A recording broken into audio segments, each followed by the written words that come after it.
யாரோ ஒருத்தர் ரொம்ப அருமையான ஒரு விஷயத்த சொல்லியிருக்காங்க. வாழ்க்கையில உறவுகளை தக்க வச்சுக்க இதுதான் ரொம்ப எளிதான வழி. உங்க பிடிவாதம் தான் முக்கியம் அப்படின்னா உறவுகளை விட்டுடுங்க. வணக்கம், நான் உள்மனசு பேசுகிறேன். சூரியன் ஒருத்தர் இருந்தார். பெயருக்கு ஏற்ற மாதிரி எப்பவும் கோபத்தில் கொந்தளிச்சுக்கிட்டே இருப்பார் மனுஷன். அவரோட கோபத்தால் எல்லாரும் அவர்கிட்ட இருந்து தள்ளியே இருந்தாங்க. ஒரு முறை தன் கோபத்தை எப்படி கட்டுப்படுத்துறதுன்னு தெரியாமல் ஒரு மகாத்மாட்ட போய் நின்னார். மகாத்மா ஒரு பாத்திரத்தில் தண்ணியை நல்லா கொதிக்க வச்சார். ஆவி பறக்கிற அந்த தண்ணியை சூரியன்கிட்ட காட்டி, இதில் உன் முகத்தை காட்டுப்பா, தண்ணிக்கு மேலே உன் முகத்தை வச்சுப்பார் அப்படின்னாரு.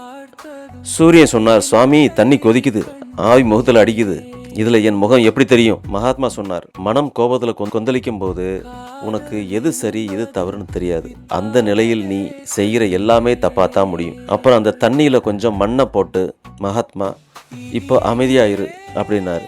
கொஞ்ச நேரத்தில் மண் அடியில் தங்கி தண்ணி தெளிவாயிருச்சு. மகாத்மா சொன்னார், யாராவது உன் மேலே சேற்றை வீசினா நீ என்ன பண்ணுவ? போடுவியா இல்லை விலகி போவியா? சூரியன் சொன்னார், விலகி போவேன் சுவாமி, அப்போதான் என் மேலே அழுக்குப்படாது.